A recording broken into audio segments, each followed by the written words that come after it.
ಸನ್ಮಾನ್ಯ ಸಂಸತ್ ಸದಸ್ಯರಾಗಿರ್ತಕ್ಕಂಥ ಡಿ.ವೈ. ರಾಘವೇಂದ್ರ ಅವರಿಗೆ ಇಡೀ ಮಂಡಲದ ಪರವಾಗಿ ಸೊರಬ ಕ್ಷೇತ್ರದ ಪರವಾಗಿ ತಮಗೆ ಆದರವಾಗಿರ್ತಕ್ಕಂಥ ಅಭಿನಂದನೆಗಳು ಮತ್ತು ಶುಭಾಶಯಗಳು. ಅದೇ ರೀತಿಯಲ್ಲಿ ಶ್ರೀಯುತ ಡಾಕ್ಟರ್ ಧನಂಜಯ ಸರ್ಜಿ ಅವರಿಗೆ ಅಭೂತಪೂರ್ವಕ ಆಗಿರ್ತಕ್ಕಂಥ ಜಯವನ್ನು ಸಾಧಿಸಿರ್ತಕ್ಕಂಥ ಶ್ರೀಯುತ ಸರ್ಜಿ ಅವರಿಗೆ ವಿಧಾನ ಪರಿಷತ್ತಿಗೆ ಇಡೀ 5 ಜಿಲ್ಲೆಗಳಿಂದ ಪ್ರಮುಖವಾಗಿ ಅಗ್ರಮಾನ್ಯ ಭಾಳ ಎಂದೂ ಸಿಗದೇ ಇರ್ತಷ್ಟು ಮತವನ್ನು ಜಯಭೇರಿಯಾಗಿ ಬಂದಿರತಕ್ಕಂಥ ಅವರಿಗೆ ಅವ್ರಿಗೂ ಕೂಡ ಶುಭಾಶಯಗಳು ಮತ್ತು ಅಭಿನಂದನೆಗಳು. ಭಾಳ ವಿಶೇಷ ಅನಿಸುತ್ತೆ. ಒಂದು ಸಭೆನ ನಾವು ಪಾರ್ಟಿ ಲೆವೆಲ್ಲಿಗೆ ಒಂದು ಅಭಿನಂದನಾ ಸಭೆ ಕಾರ್ಯಕರ್ತರಿಗೆ ಅಂತೇಳಿ ಈಗಾಗಲೇ ಆಗಿದೆ. ಭಾಳಷ್ಟು ಚರ್ಚೆಗಳನ್ನು ಅವತ್ತು ಅಲ್ಲಿ ಮಾಡಿದ್ದೀವಿ. ನಾನು ಮತ್ತೆ ಸಂಘಟನೆಗೆ ಮತ್ತು ಇದಕ್ಕೆ ನಾನು ಹಿಂದಕ್ಕೆ ಮಾತನಾಡೋದಿಲ್ಲ, ಯಾಕಂದರೆ ನಾವೇ ಇದ್ದೀವಿ.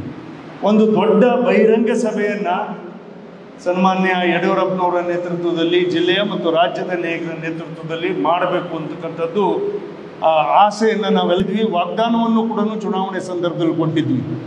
ಆನವಟ್ಟಿಗೆ ಒಂದು ಸಭೆ ಮತ್ತು ಸೊರಬಕ್ಕೊಂದು ಬಹಿರಂಗ ಸಭೆಯನ್ನು. ಆದರೆ ಮಳೆಗಾಲದ ಪರಿಸ್ಥಿತಿ ಮತ್ತು ರೈತರಿಗೆ ಕಾರ್ಯನಿಮಿತ್ತ ತತ್ಕ್ಷಣ ನಾವು ಡಿಲೇ ಮಾಡಿದರೆ ಭಾಳ ಮತದಾರರಿಗೆ ಸರ್ಜಿ ಅವರು ಗೆದ್ದ ಮೇಲೆ ಬರಲೇ ಇಲ್ಲ ನೋಡಿ, ನಮ್ಗೆ ಯಾರಿಗೂ ಒಂದು ಶುಭಾಶಯ ಹೇಳಲಿಲ್ಲ, ಕಾರ್ಯಕರ್ತರಿಗೆ ಪಾರ್ಟಿಯವ್ರು ಮಾತ್ರ ಎಲ್ಲ ಸೇರ್ಕೊಂಬಿಟ್ಟು ಮಾಡಿದರು ಅನ್ನೋದು ಕಾರಣಕ್ಕೋಸ್ಕರ ಇಲ್ಲ, ಒಂದು ಕಾರ್ಯಕರ್ತರಿಗೆ ಒಂದು ಅಭಿನಂದನೆಯನ್ನು, ಪ್ರಮುಖರಿಗೆ ಒಂದು ಅಭಿನಂದನೆಯನ್ನು ಇದನ್ನೆಲ್ಲ ಹೇಳಿ ಇದೆಲ್ಲ ಒಂದು ಸ್ವಲ್ಪ ಸುಧಾರಿಸಾದ್ಮೇಲೆ ದೀಪಾವಳಿ ಸಂದರ್ಭ ನೋಡಿಕೊಂಡು ಒಂದು ಒಳ್ಳೆಯ ಸಂದರ್ಭವನ್ನು ನೋಡಿಕೊಂಡು ಅದನ್ನು ಒಂದು ದೊಡ್ಡ ಬಹಿರಂಗ ಸಭೆಯನ್ನು ಇಡೀ ಸೊರಬ ಕ್ಷೇತ್ರಕ್ಕೆ ಮಾಡ್ತಕ್ಕಂಥ ಕೆಲಸವನ್ನು ತದನಂತರ ಮಾಡ್ತೀವಿ. ಹಾಗಾಗಿ ಸಾರ್ವಜನಿಕವಾಗಿ ಇವತ್ತು ಮಾಧ್ಯಮದ ಮುಖೇನ ನಮ್ಮೆಲ್ಲ ಮಾಧ್ಯಮದ ಮಿತ್ರರೆಲ್ಲರೂ ಕೂಡ ಇದ್ದೀರಿ. ಅವ್ರಿಗೆಲ್ಲರಿಗೂ ಕೂಡ ವಿಶೇಷವಾಗಿ ಅವ್ರ ಮುಖೇನ ನಮ್ಮ ಮತದಾರರಿಗೆ, ಇಡೀ ನಮ್ಮ ಭಾರತೀಯ ಜನತಾ ಪಾರ್ಟಿಯ ಪಕ್ಷದ ಎಲ್ಲ ನಮ್ಮ ಮುಖಂಡರು, ನಮ್ಮೆಲ್ಲ ಕಾರ್ಯಕರ್ತರು, ನಾವೆಲ್ಲರೂ ಸೇರಿ ನಮ್ಮ ಮತದಾರ ಬಾಂಧವರಿಗೆ ಕೃತಜ್ಞತೆಗಳನ್ನು ಮತ್ತು ಅಭಿನಂದನೆಗಳನ್ನ ಸಲ್ಲಿಸ್ತೀವಿ. ಸನ್ಮಾನ್ಯ ಶ್ರೀಯುತ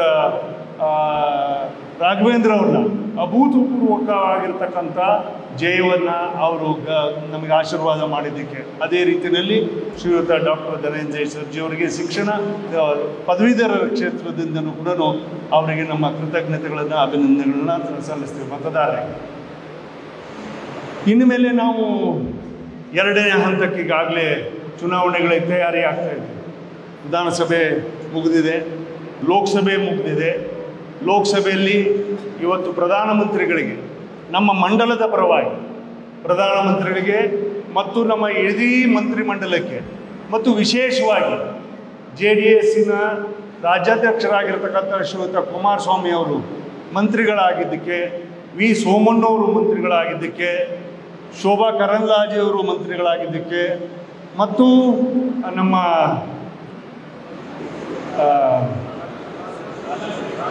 ಪ್ರಹ್ಲಾದ್ ಜೋಶಿ ಅವರು, ಆಮೇಲೆ ಶ್ರೀಮತಿ ನಿರ್ಮಲಾ ಸೀತಾರಾಮನ್, 5 ಜನ, ಅವರೆಲ್ಲರಿಗೂ ಕೂಡ ಇಡೀ ಮಂಡಲದ ಪರವಾಗಿ ನಮ್ಮ ಶುಭಾಶಯಗಳನ್ನು ಮತ್ತು ಅಭಿನಂದನೆಗಳನ್ನು ನಾವು ಸಲ್ಲಿಸ್ತಾ ಇದ್ದೀವಿ. ಯಾಕಂದರೆ ಅವರೇ ನಮಗೆ ಇವಾಗ MP ಅವರು, ನಮ್ಮ ಮಂತ್ರಿಗಳು, ಇಡೀ ಕರ್ನಾಟಕ ರಾಜ್ಯ ಒಳ್ಳೆ ಇಲಾಖೆಗಳು ಅವರಿಗೆ ಸಿಕ್ಕಿದೆ.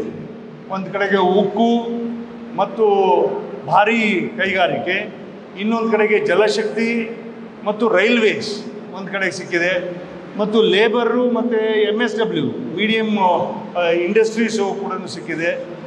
ಮತ್ತು ಆಫ್ಕೋರ್ಸ್ ನಮಗೆ ಆಹಾರ ಇಲಾಖೆಯಿಂದ ನಮಗೆ ಪ್ರಹ್ಲಾದ್ ಜೋಶಿ ಅವರು ಬಂದಿದ್ದಾರೆ.